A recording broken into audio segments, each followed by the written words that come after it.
We will now be proceeding with the second session titled, In the Front Line, Stories from the Field. What does it take to shed light on the stories from the margins? How does a reporter go beyond mainstream preferences? What does the field teach an environmental reporter?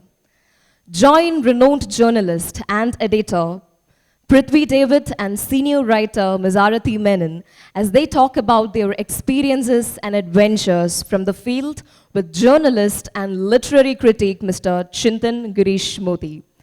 I now invite the host to kindly join me on the stage. Can we please have a huge round of applause for Mr. Chintan Girish Modi. He is a Mumbai-based journalist, educator, literary critic, and tree hugger. He has worked with the Kabir Project at the Srishti Institute of Art, Design and Technology and the UNESCO Mahatma Gandhi Institute of Education for Peace and Sustainable Development. He writes for Kirkus Reviews, Hindustan Times, Art India Open Magazine, Himal, The Hindu, Queer Beat, Business Standard, and Deccan Herald, among other publications. His prose and poetry have appeared in books such as Bent Book, a queerish anthology, Fear is Love, Clear Hold Build, Borderlines Volume, and many more. And yes, now it is time to invite our speakers onto the stage with a great round of applause, everyone. Let's welcome Ms. Arathi Menon. Please join me right here on the stage. Ms. Arathi Menon has been a writer and editor for over 2 decades. She has been an integral part of the editorial teams at prominent publications such as India Water Portal, Deccan Herald, and The Week. Currently, as the senior staff writer at Mongabay, India, Arathi writes on a broad spectrum of topics, including climate change, indigenous knowledge, mental health, and human-wildlife conflict. Indeed, a privilege to have you with us. Moving on to the second speaker for this panel, let's welcome her onto the stage with a thunderous applause, Ms. Priti David. She's a journalist and teacher. She writes, photographs, and films stories on forests, indigenous people, and livelihoods. She has written extensively for People's Archive of Rural India on cheetah translocation into Kuno, Madhya Pradesh, on how renewable energy projects are killing the great Indian bustard and destroying fragile livelihoods in Rajasthan, and how a declining insect population due to climate change across Chhattisgarh, Madhya Pradesh, and the Nilgiris. And yes, absolutely a pleasure to have you with us in this panel. And now it is time to hand over to the host. Over to you, sir. Good morning, everyone. Thank you, Benedict and Monisha, for inviting me to moderate this panel at the Green Literature Festival. Welcome, Arathi and Priti. Thank you for being here. It's really an honor to be here to hear from you and learn from you. I hope it's also meaningful for you to have taken this time out to do this. So, starting off with you, Arathi, what kind of professional training went into making the person that you are today? The kind of stories that you prioritize and pursue, the kind of politics and worldview that comes into the kind of work that you do? Hi, Chintan. Thanks for that question. In terms of professional training, I would say I've had like some really amazing editors I could work with, both mainstream when I was in Bangalore and also now at Mongabay.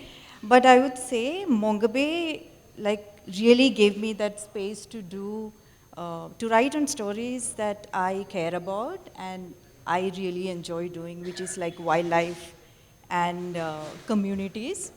Another thing is that, I don't have a science background. I don't come from a science background.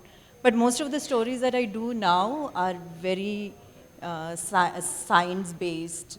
Normally readers are surprised when they hear that I don't come from science background. But, I've started really enjoying when I write about wildlife and stuff. And a lot of personal learning goes into it because I need to first convince myself, I need to understand the topic really well before I can write convincingly about science-related stuff. So I think I've also grown as a writer at Mongabay. So I guess I answered your question. Maybe the fact that you're not from a science background is actually a plus, because often people who have disciplinary training in something can struggle with making it accessible and even fun for others. But as a journalist, since you communicate with people who do not necessarily have a technical knowledge of something, maybe that's a strength then. Yeah, absolutely. How did you teach yourself since you don't have the science background? What do you do to learn? Yeah, I mean, I'm still teaching myself because I don't take anything for granted.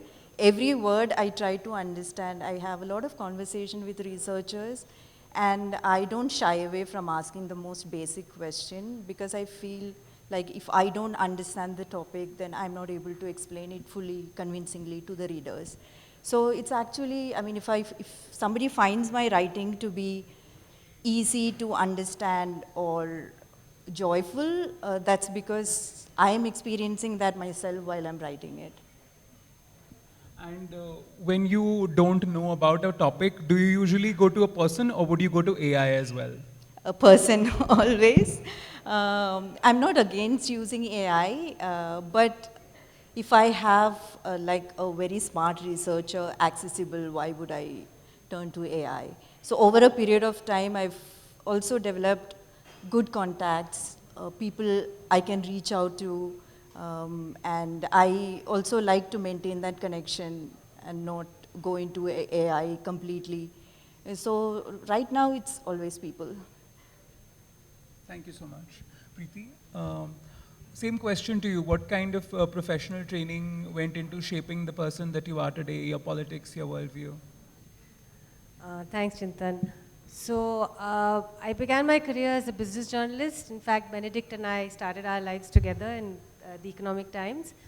So I have moved from business journalism, spent a long time there, to actually writing people-centric stories. I write mostly about livelihoods, even as a business journalist. So writing about environment actually is I feel it's a continuation of that, because I believe that the best environment stories also bring people into them, not just conservation and animals and the science of it, but we are really looking at how this impacts the everyday lives of people. Because as we all know, climate change has already affected those who are the weakest, those who are the poorest, those who have the least access to being able to change their lives. So I'm looking at environment stories from the impact it has on people on the ground, who bears the cost for the kind of development projects that we create, who bears the cost for another tiger reserve. We now are at 55 tiger reserves in our country. Who is bearing the cost every time a designated wildlife sanctuary is made into a tiger reserve? Who bears the cost, for example, when we decide to build renewable energy stations across the country? Who bears the cost for all of our development projects, as we can see what is happening in the Great Nicobar as well. So I think that I would say that my approach to environmental stories is very clearly human-centric as well as animal-centric, but also looking at the impact that it has upon people, right? Their livelihoods and so on. Just to give you a number, for example, very few people understand that over 300 million Indians rely on forests for their livelihood, from cheergon to tendu leaves to maua to fuel for firewood and so on. So when we talk about environment, we tend to look at it as a very inviolate space, only meant for animals. But in fact, in India, for centuries, people and animals have lived together. And this idea, this construct, is a very colonial construct that the environment only belongs for the animals and they should live there alone and on their own. It's why, for example, the British used to have a survey called the Wasteland Survey of India, in which any land which was not a timber-bearing forest was called a wasteland. But scientists in India have proven that open natural ecosystems are also forests, and that they support a very large number of insects and animals and so on. So I think we need to also change the way we look at our forests, change the way at what we think is a forest, right? And and how people use these as well. That should very much be front and center of what we write on. Building on what Arathi said earlier, she mentioned joy in her writing. What are your thoughts on that? Because people tend to associate environmental journalism with being alarmist. And often people don't want to read that because they feel like, oh, life is already so shitty. I don't want to, like, read stuff that's going to make me feel even more miserable. So how can joy then become a way of bringing people in? So I think, as Aarti also said, you have to be really interested in what you're writing about as a journalist. You can't be a good storyteller unless you love the story you want to tell. So that is very much part of good training as well. You come into journalism, I believe, because you are interested in telling stories, and you must enjoy what you want to talk about. And yes, I agree, there is a lot of doom and gloom around environmental reporting. It's a fact because there is a lot happening which is very distressing and dismaying for many of us. So how can we put it, how can we tell you a story about, say, a landscape which is changing because of government policy in a way which will make you want to read more, make you perhaps want to take some action, make you better informed without just leaving you with dismay, as you said, and distress that, oh my God, I can't do anything, I don't have a role to play in this. Thank you. Arathi, could you talk a little about the skills that you learned to be an environmental journalist, both at whether it's JA school or on the field, and if there are any anecdotes that you'd like to share? Skills from, I think, starting from journalism school, when I look at it. I went to Christ University. So the skills that you pick up from there are very basic. You understand the conventional structure. You can always go back to the structure, but once you start working on it, you just dismantle the structure. You have to, you must. But sometimes when you're confused, you can always go back to the set structure. And newsrooms, you learn the process. So I worked with the mainstream newsrooms in Bangalore for about 15 years. So I've learned the structure, I've learned the process, how news works, how to convince your editor that a story is a good one and they should do it. Just have those interpersonal communications and, those necessary things. But I think most of the learning happens on the field itself. Like, there are many, many learnings. Some of them that I really value, one is that I've started, we also, not just the text articles, we also do a lot of video, photo stories. Initially, I was not very, I don't think I took consent very seriously. But now I've learned to respect that aspect of it, especially when we are doing a video. Not just consent, informed consent, especially you're working in the rural space. So instead of just trying to gather information by talking to people, I make it a point to explain to farmers or rural folks that I'm talking to that this is how it's going to appear, and describe a little more about where you come from and how your voices would be used. I think it's a very respectful way of dealing with your subjects. I work with a lot of indigenous communities, so one thing I've noticed is that you can get a lot of information from speaking to men in the communities, because they are willing to speak, and they probably would exaggerate also a little bit because you are a reporter, and probably they think that this is how the larger world would hear your stories, which is fine. I'm not criticizing it or anything, but to get like really unfiltered, raw stories, it's very important to speak to women. As a woman myself, I think it's fairly easier for me to access that because I found women, they talk more honestly, and they are not trying to gain anything from sharing their stories. So it's always nice to talk to them. You can kind of gain their confidence by speaking in the same language, and me being woman makes it slightly easier. Another thing that I prefer to do is work in a language that I'm familiar with. I'm not looking at doing many stories or getting many bylines, but when I do it, I want to do it a little more honestly. So largely my work, I work in around like three South Indian states, Kerala, Tamil Nadu, Karnataka, because I can handle the language. A lot of it, even if you go with a fixer to a place where people don't speak your language, you will get information, but how authentic it is. Are you able to read the body language? Are you able to get the nuances? I am not very confident about that. But when I work in these areas where I can handle the language, then I think I am able to bring in a lot more nuances into the story. These are a couple of things that I care about when I work on a story. Yeah.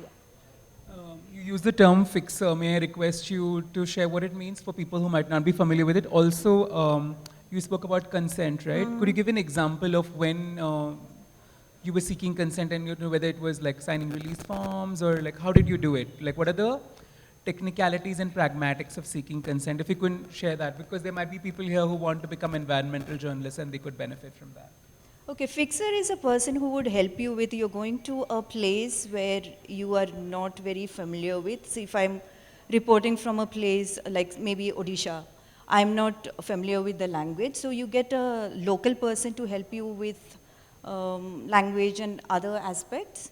That's a fixer.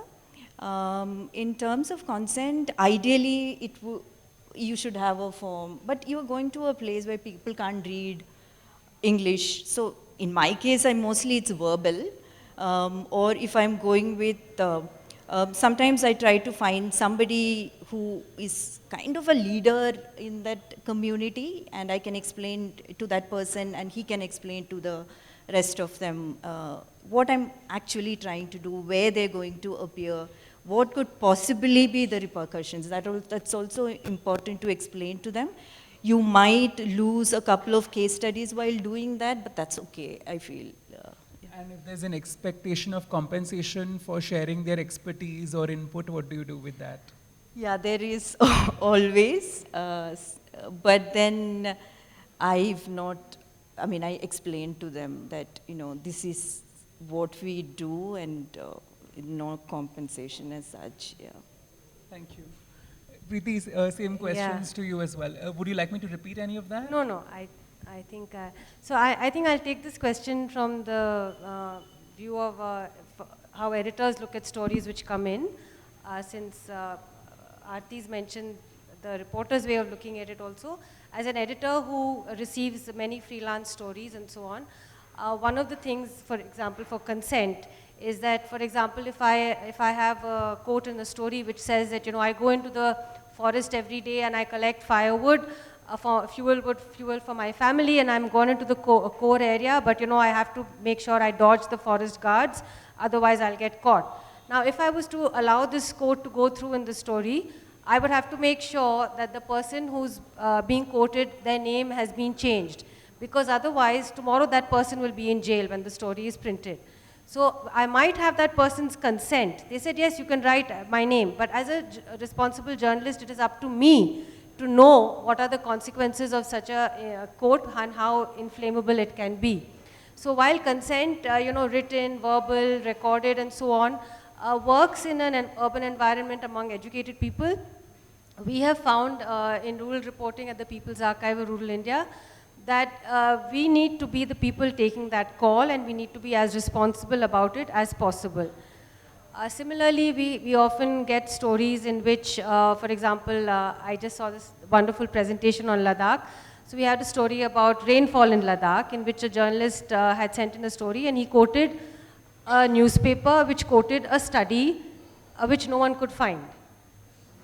So this is again something that, checking data, making sure the data is accurate, making sure that you have the original link to the data and that you can, as an editor, check it, double check it, is very critical for good reporting. Relying just upon another newspaper which is quoting a study which is somewhere buried which no one can find is not verifiable, and therefore is not good journalism as well. So if you want to write good environmental stories or any kind of good journalistic stories, your data must be accurate, it must be verifiable, and it must be easily accessible to you as a journalist, first and foremost. Then in terms of, what was the other question about? The other question was about compensation, if your source is expecting Right, compensation. right. So the other thing that we try and avoid also is what we call helicopter journalism. It's very easy, and we see a lot of writing which comes in which, you know, the journalist is sitting in Delhi and they have written about snowfall in Uttarakhand based on local reports and some expert papers, or they have helicoptered in there for a few hours and helicoptered and, you know, come away and so on. So we try to resist and not use that kind of story. We would like the journalist to be on the ground, in the field, actually getting first-hand information rather than basing their story on some second and third-hand information. And also in that line, when we're talking about people on the ground that you need to meet, of course, as Arathi mentioned, all journalists would like to have some contact on the ground. But who is that contact? For example, if I'm going into a village to write a story about displacement, and my contact is an upper caste person in the village who's a landowner, who perhaps is very happy to be getting compensation because he has all the rights to the land that he owns. So when compensation is given out when the village is going to be displaced, he will definitely be on the top of the pops. He will get the maximum compensation. But there will be a very large section of that village who do not have a patta or land rights to the land that they cultivate. It is in the buffer zone or it's on an annual arrangement with the forest department. Now when they are displaced, they will not get compensation because that land was not in their name. So I have to be very careful who I go in with and whose information I am privileging. And as Arathi mentioned also, women. Am I speaking to enough women? For example, in my stories from the forests in Madhya Pradesh, I know for a fact that when families are displaced, it's not just the money that counts, but also the distance that women have to go to fetch water and firewood. Sometimes they will spend, now having been displaced, they will spend an entire day just fetching firewood to last for 3 days. So it's important when we talk about, when we're looking at stories, to bring in as many different stakeholders in, say, something like a displacement or an environment story as possible, and not just privilege a few, usually upper caste, upper class voices. And definitely in the kind of journalism that we would like to see is to not imagine that experts sitting in scientific institutions are the only people who understand our forests and our environment. I have met many highly, highly knowledgeable gardeners, farmers, tribals in villages who have expert knowledge about the changing climate. They may not use the same words we do, but they can tell you which insects have declined. They can tell you that there are less bees now on the cliffside. They can tell you that, the min poochies which are, seen, the fireflies are less this year. They can tell you that there are new pests which have come in. So I think also in our storytelling of the environment, to be able to privilege indigenous voices, indigenous people, Adivasis who live those lives is very critical, and we must not ignore that at any cost. Thank you for bringing that up, Priti, because my next question was going to be about how one can bring forth anti-caste and indigenous life experiences and perspectives in environmental journalism.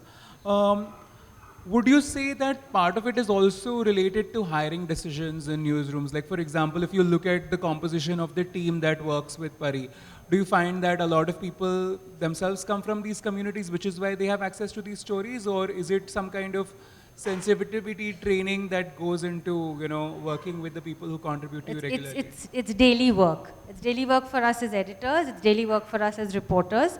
At the People's Archive of Rural India, we have many kinds of stories come in. One is from our own staff, which are across the spectrum of caste and community and language.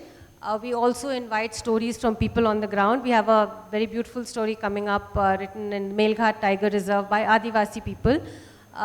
So it comes, we also publish in 14, 15 languages, so it's not a problem if, people are writing in their own language. We are not privileging only English writing.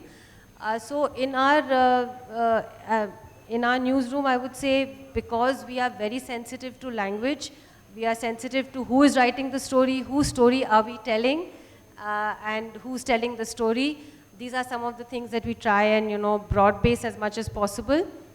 Unfortunately, I have to admit that in Indian newsrooms, the caste is very much a factor, and English speaking is very much a factor which plays in. But we try every day to change that, to make it work for people who are reporting from, smaller places in languages of their choice. Yeah. And what kind of grants or fellowships are available to support field reporting for environmental journalists at the moment? So we do pay travel expenses, and we pay a certain amount for the story depending on the quality of the story, the length, whether it's multimedia or not. We also have fellowships at the People's Archive of Rural India. We have multiple fellowships. We have a fellowship on, there are many, many kinds of fellowships. We also do have tie-ups, for example, for series that we do. For example, with UNDP, we did a series on climate change and its impact on people's livelihoods. We did a series with the population first on women's reproductive and sexual health. We are doing a series right now on mental health and climate change. So we have multiple series like this going on in collaboration with the institutions. Yes, I guess that answers your question. Thank you. Before we move back to Arathi, I also want to appreciate the People's Archive of Rural India for tying up with Curry Tales and transforming some of that excellent reportage into books for children, which I have enjoyed reading. Coming to Arathi, would you like to take on that again, that question of what kind of effort goes into bringing forth indigenous and anti-caste perspectives in environmental journalism? Because actually one of the books on this year's shortlist for the GLF Prize talks very critically about the absence of caste as caste awareness in environmental discourse in our country. So how do you deal with that? So at Mongabay, we have a project where we bring in indigenous communities, just focus on indigenous communities and adaptation around climate change, conflict and other things. That project, I lead that project and I do many stories around that. So this is like, Mongabay is also a niche space where these stories, there is space for, like PARI, there is space for these stories to be featured, so it doesn't get drowned in others, like in mainstream media. It's not a criticism, but mainstream media has to deal with other stories as well. So sometimes all these caste indigenous stories get drowned in the larger noise. But we have, this is the space for those stories. We have space for those stories. Apart from that, we largely work in, it's an English newsroom, but we also have Hindi. We also have Bengali that's coming up. And it's also a global newsroom. We've tied up with Keystone in the Nilgiris to bring in stories by Adivasi people. So I mean, yesterday I just published the second story from them. So we've identified indigenous writers. They write in their local language, and then we translate. And I also try to bring in, I feel like, I know, like Priti said, indigenous knowledge is excellent. There are many things that science has seen, science still discovering, but indigenous people still know, knew about it. But at the same time, I feel it's nice to bring in science and indigenous knowledge together. I think that's the way forward. That's what I try to do in the stories that come in this, these projects and spaces. Yeah, that's what Mongabay does to platform indigenous stories. Actually, you all haven't used the word decolonizing, which people use for anything these days, but actually what you're doing is that, because you are not looking at, like formal education only as the space of legitimate knowing.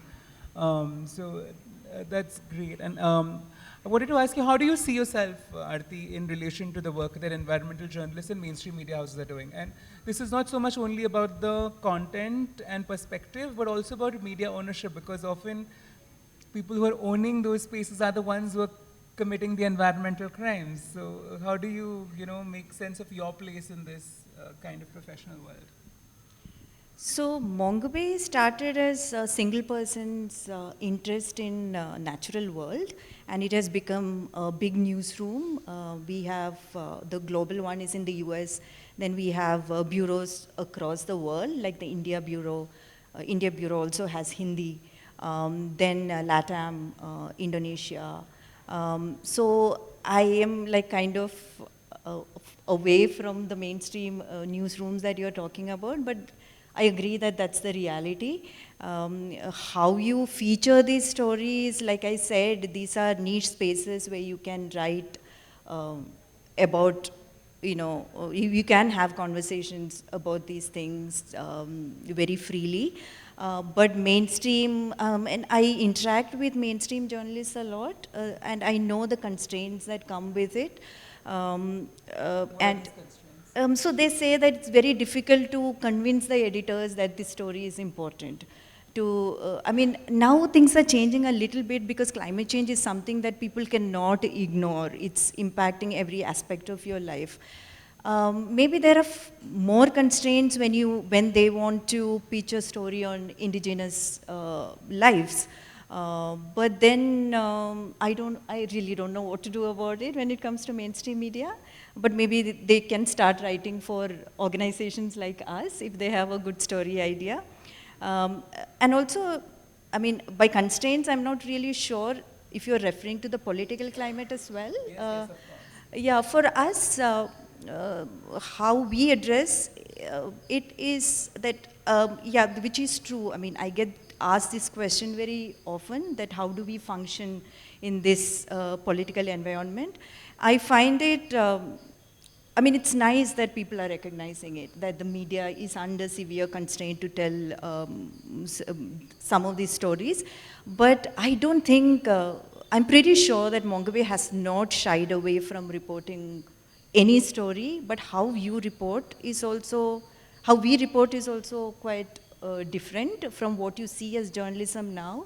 We believe, just to set the context, I started writing for Mongabay when it launched, I mean, pretty much like within a year of its launch in 2018. And I've been a freelance journalist, and then 2 years ago, I joined them as full-time staff. Why I continue to write for Mongabay is that I feel like ideologically, ethically, there is alignment. And the kind of journalism that I like to do is what Mongabay also encourages, which is pure old school journalism and not activism or advocacy. We don't involve in that. So we just focus on informing people what's happening, not giving our opinion. So our editor has a favorite line, which we've all like very happily adopted. It's that, through your stories, you need to to generate more light than heat. So when you shed light, I'm sure there would be some heat also, but whether that heat should come from lighting a room with fire or tube light is your, I mean, it's left to your discretion. Whichever you use, I think there would be, you can see things better. We prefer to use tube light. And well, with visual media, often it's neither heat nor light, it's only sound. So I'm glad that you are going down this route. Preeti, what are your thoughts on how media ownership affects the kind of environmental journalism is produced? And I would love it if both of you could speak specifically to the Vantara story that has disappeared from any website in our country. I proudly say that I write for Himal, and M. Rajshekhar's story is still very much on the Himal website. So how do you make sense of that? So yeah, I mean, everybody knows about media ownership in our country, and you can see from the headlines in newspapers that you read what stories get reported and what doesn't get. I think if anyone has read or heard of P. Sainath, who founded the People's Archive of Rural India, you'll know that nobody can arm twist him into pulling a story off because it offends somebody. So at PARI, we are very clear. We carry stories fearlessly. This kind of story we choose to carry shows where our interests lie.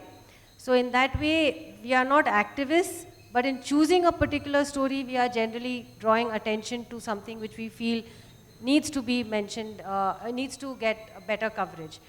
And in terms of how newspapers treat stories and how we treat stories, since my friend is here from a mainstream newspaper, I have to be careful what I say. But yes, newspapers generally today tend to sensationalize, dramatize, become very alarmist. So many people killed by a tiger. This elephant has rampaged through, destroyed so much of crop and so on. What we have, and they have a time constraint, they have a space constraint, that is, a fact. But because we are an online journal website, we have the freedom to write more long form. And so our stories also try and look at the issues behind the news.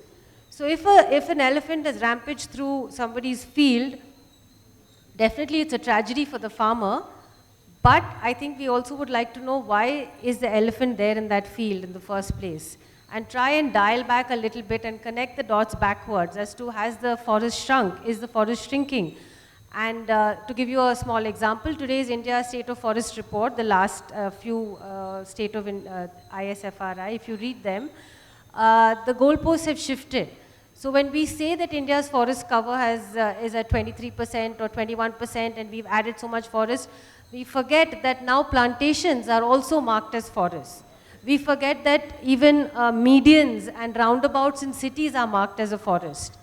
So when a plantation is added by the forest department of this country into what is called a natural forest, I mean, that should tell us a little bit about how far we have gone from basic environmental information. We no longer know actually in India how many real forests we have. We do know, thankfully, that many dense forests have declined now and are open scrub forests. We know from people who live around those forests that they have to walk much further in now to get the same kind of, fruit and firewood that they needed earlier, or even bamboo to make bamboo items. So we know that India's forests are shrinking, but official data doesn't tell us that. And also because official data uses satellites, and satellites are unable to make out the difference between a forest and a plantation, I leave you to take your takeaway from that, right? So in terms of, so that's just one of the ways in which information is being obfuscated by the state. We are no longer able to access the right amount of information. Secondly, in terms of what is happening at Vantara, there are thousands and thousands of animals there. What are they being fed? How are they being kept? Is it a very large zoo? Where are all these rescue animals? Why is an animal being rescued and from Arunachal and being rehabilitated in Gujarat? The question needs to be asked, and unfortunately nobody is asking those questions because there has been a complete clampdown on information, and as you rightly said, information has been scrubbed off the net, which information was there except for Himal's story. So it is difficult. When I wrote the story about Adani's renewable energy projects in Jaisalmer, I had a lot of inquiries from Adani asking this way, that way, and so on, but luckily nothing further has happened on it. But we all know that big money controls mining in India. Mining happens next to forests, and therefore in large parts of Rajasthan, you must have seen the news in the last 2 months, now forest contours are being changed so that mining which was happening inside the forest illegally now can lie outside the forest. While actually the Wildlife Protection Act as well as the Forest Rights Act says that mining cannot happen in a circumference around forests. But all this is being flouted and the news is not coming out. And also local communities are so hard done because there are no jobs in those areas. I have just come a few months ago from Rajasthan's Shahbad forest, where a pump storage project is being set up in a dense forest. And 400 hectares of dense forest land will be drowned for a pump storage project, which is actually, hydrologists and scientists say, is an outdated technology. But it's a lot of money. Now, if you travel in those areas in that forest, there is no livelihood security. People are migrating out all the time. Now, in such a scenario, a mining project is giving some employment. So you find it very hard for the locals to say anything anti the mining project because it's their livelihood, right? So it becomes, as an environmental journalist or journalist covering the environment, you have to negotiate all of this and try and get to the real story behind it, yeah? Thank you for that. Before we move into the audience Q&A, I just wanted to put more skin in the game and talk about my challenges too, though I'm not an environmental journalist. As someone who writes on arts and culture, I'm finding that increasingly the sponsorship of arts and culture is coming from companies that are terrible for the environment. So Vedanta is sponsoring a lot of music, literature and art festivals now, but working in a space which is so junket driven because newspapers and magazines that want the coverage won't invest in journalists doing that. One writes only about what's happening there and not the ownership of it. So the malaise extends beyond environmental journalism. But you want to add anything, or should we take the Q&A from the audience? Whatever. Yeah, I agree with what Priti has said. We are also negotiating all these constraints to bring out stories. So we just published another Vantara story. Maybe the readers can go back. I mean, Rajshekhar's story is excellent. You know, that's the kind of journalism that everybody aspired to do. But we've also been following up on Vantara story. Yeah, the readers can read them and know for themselves. Yeah. So maybe I'll just mention in that. So I've written about 5 stories on Kuno, where, as everyone will remember, the cheetahs have come and the cheetahs live right now.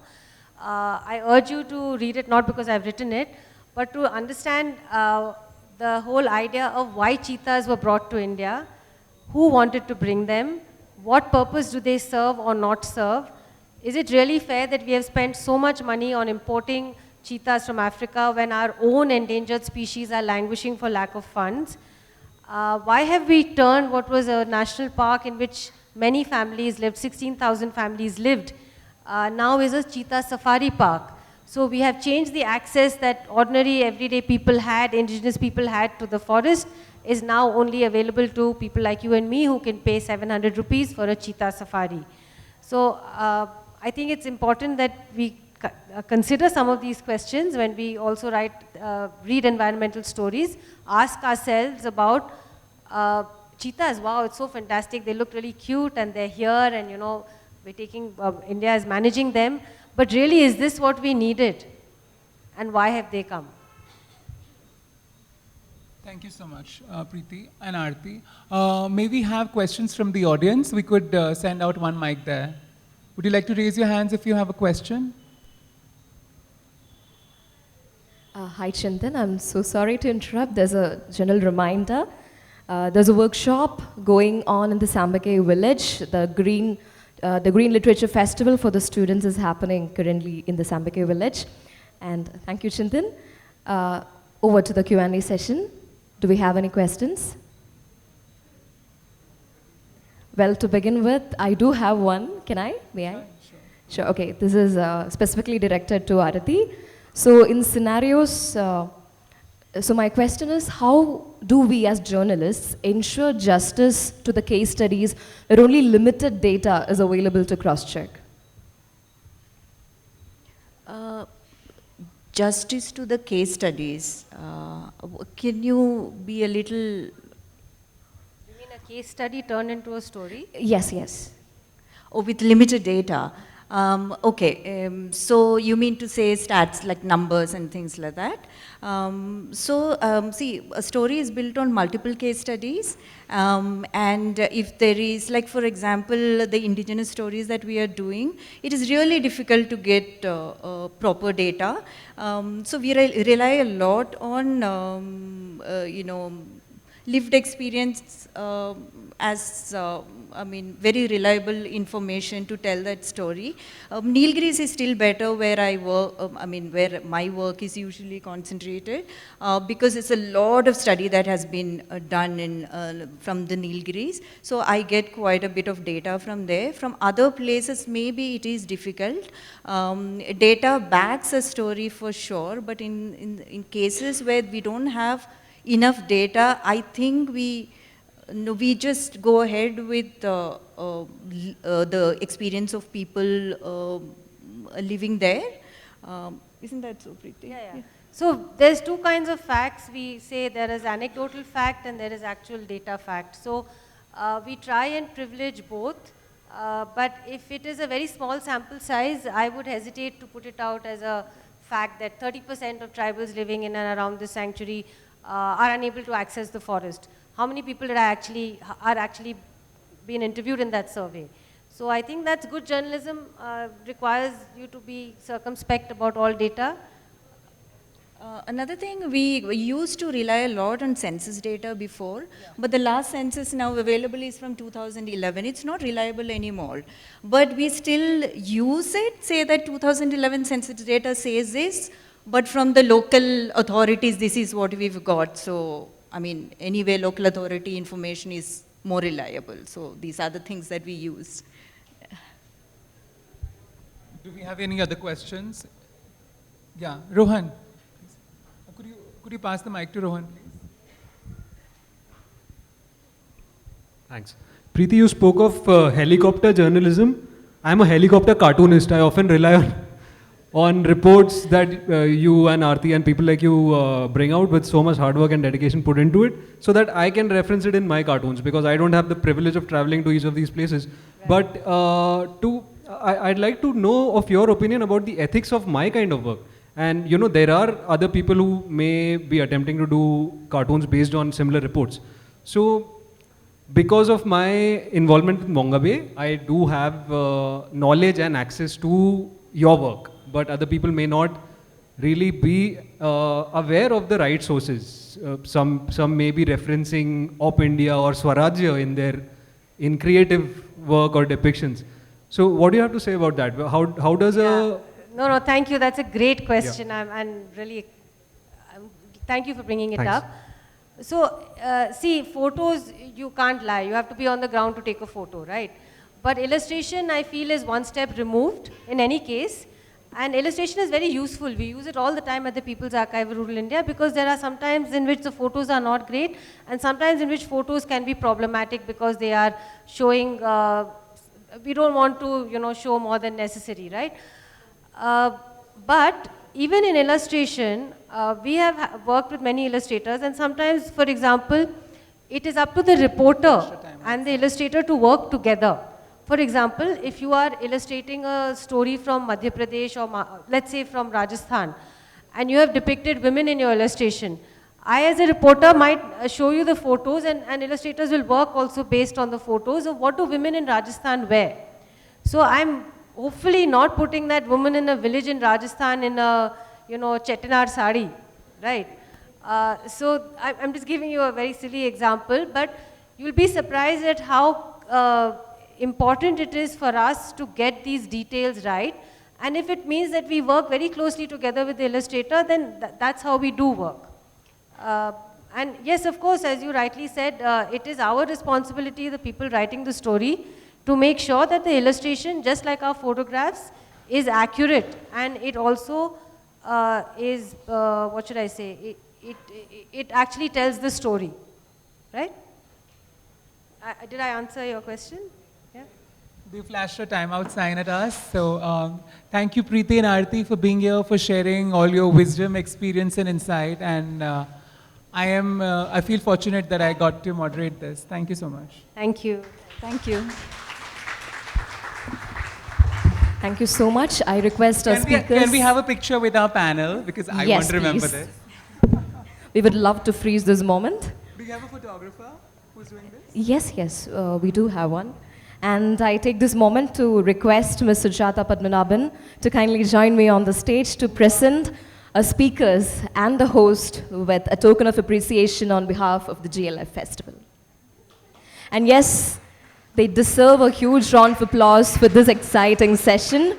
Thank you to our speakers for generating much of heat and light, and definitely to Chintan for bringing out the best from our speakers. Thank you so much. We still have to present the mementos, and yes, this is being done in the presence of a very special guest who is taking rounds. I hope you all can see the very special guest here. Throughout the session, this guest was here listening to our speakers, and I should say the guest has approved of this session. So with that being said, yes, I request Sujata to hand over the goodies to our speakers. Can we please have a huge round of applause?